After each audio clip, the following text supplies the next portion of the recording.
Every day, you are playing a game of influence, status, and control. It determines your salary, your relationships, and your freedom.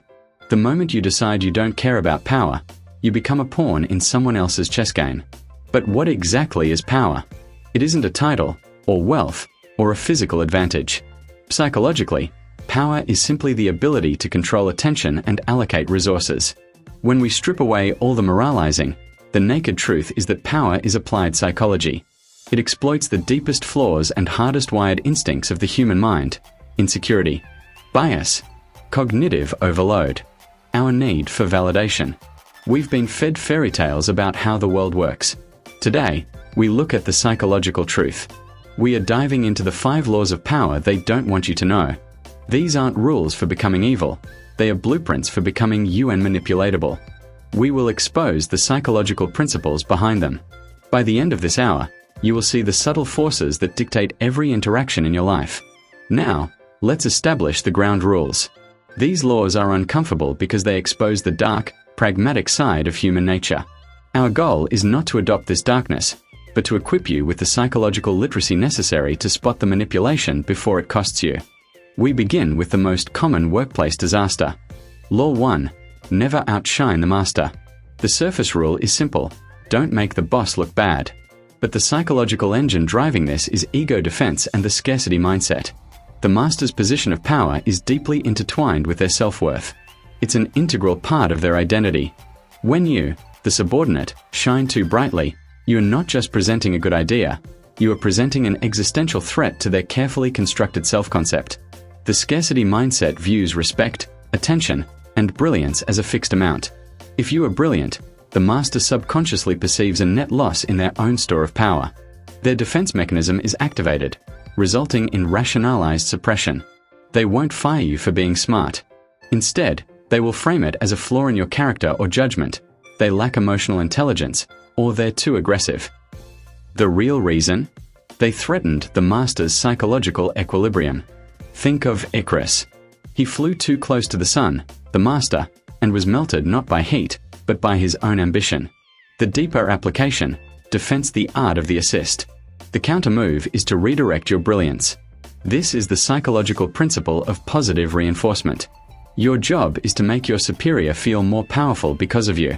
Frame every success as a product of their mentorship, their brilliant strategy, or their superior resources. That was only possible because you gave me the initial direction. You make your power an extension of theirs, not a separate source. This reinforces their ego, conditioning them to value your competence rather than fear it.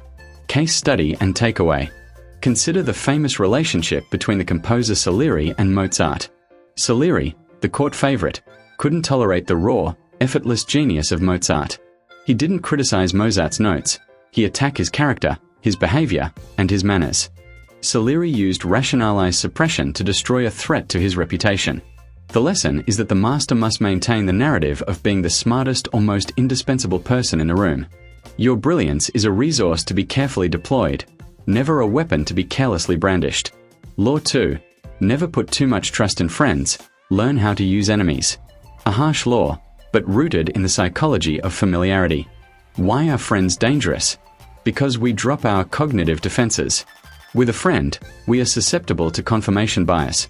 We seek evidence that confirms the friendship, ignoring the creeping signs of envy or resentment. We don't scrutinize them because we are emotionally invested in the bond. The psychology: envy, proximity, and entitlement. Envy is strongest among peers and equals. When you succeed, your friend's love fights a bitter, silent battle with their envy. They also feel spoiled by your closeness. They expect favors and are less forgiving of your mistakes because of a sense of entitlement. An enemy, conversely, is clear. Their motivation is open opposition, which makes their behavior predictable and manageable. The application: offense, the power of conversion. The deepest psychological compliance comes from a converted enemy. Why? They have the most to prove. Their loyalty is fueled by a powerful combination of fear of social rejection and a desperate need for social reacceptance. They will work harder, be more vigilant, and are less likely to betray you than a friend who feels entitled to your resources. Their conversion acts as a powerful, self-imposed psychological contract. The defense: the rule of self-interest. This is the core psychological lesson. When making a decision of power, stop appealing to loyalty, mercy, or gratitude, the language of friendship. Instead, appeal to pure self-interest, the language of the marketplace. When asking for help, frame it not as "do this for me, your friend," but as "do this because it will give you X, Y, and Z." You've removed the emotional variable and engaged the most reliable lever in human behavior. Treat loyalty as a variable, not a constant. Law 3. Conceal your intentions. This is the law of the psychological smokescreen. It's not about silence. It's about ambiguity. When your intentions are unknown, you achieve two things.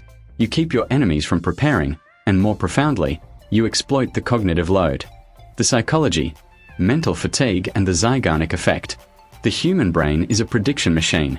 When it cannot predict your next move, it expends a massive amount of mental energy trying to figure you out. This constant, unproductive effort leads to mental fatigue and decision paralysis. Furthermore, this ambiguity activates the Zeigarnik effect, the psychological tendency to remember incomplete or interrupted tasks. Your opponents become obsessively fixated on solving the mystery of your intentions, distracting them from their own goals. The application: offense red herrings and decoys. The most effective concealment is not silence, but talking endlessly about a false goal. This creates a narrative distraction, the psychological equivalent of a magic trick. They focus on the hand that waves, while your other hand makes the decisive move. This is why great negotiators often talk too much about a secondary issue. It consumes the other party's cognitive resources. When you control the narrative of what is important, you control their focus. The defense: focus on action, not words. The way to break the ambiguity spell is to ignore the noise and focus on resource allocation. Where are they spending their time, money, and emotional capital? Actions are costly. Words are cheap. Look past the smoke of what they say and observe the cost of what they do. That is the only reliable signal. You refuse to let their mystery dictate your attention. Never waste mental energy on a question that is intended to distract you. Law 4. So much depends on reputation. Guard it with your life. Your reputation is not a historical record. It is a psychological forecast. It's the perception that precedes you and dictates how people prepare to interact with you. A strong reputation is a powerful psychological tool because it triggers the halo effect. The psychology, the halo effect, and cognitive dissonance. The halo effect is a bias where one positive trait, your reputation for honesty, ruthlessness, or competence, subconsciously taints all other perceptions. Your reputation has already done the heavy lifting. Furthermore, it engages cognitive dissonance. When you do something questionable, people's internal conflict often resolves by defending their belief in your reputation, rather than accepting you are flawed. They protect the belief in you because it's easier than challenging their own judgment. The application: offense the strategic narrative. You must actively and consciously manage your reputation. This means creating a deliberate narrative gap, a specific story you want people to believe. If you want to appear powerful, never look rushed, stressed, or overly emotional. Power exudes calmness and effortlessly. You must project an image of operating on a higher, more stable plane than those around you. The perceived effortlessly of your success is the strongest indicator of power. The defense: the pinpoint attack. Don't try to attack a flawless reputation broadly. The attack must be narrow, specific, and focused on the central pillar of their power narrative. If their reputation is built on honesty, expose one clear, unambiguous lie. If it's competence, expose one catastrophic, unfixable mistake. Once that central pillar is cracked, the entire psychological illusion collapses, and the halo effect fades. The key is to be surgical, not messy. Law 5. Make other people come to you. Use bait if necessary. The final law is about maintaining the psychological high ground through distance. When others expend effort to reach you, they are psychologically investing in you. This investment triggers the reciprocity principle. They feel a subconscious need to justify their effort by being more compliant and agreeable once they get there.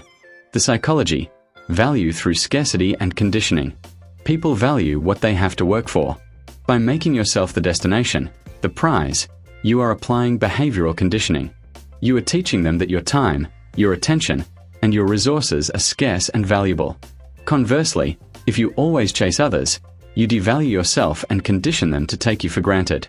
The power is in the waiting, the silence, the controlled approach.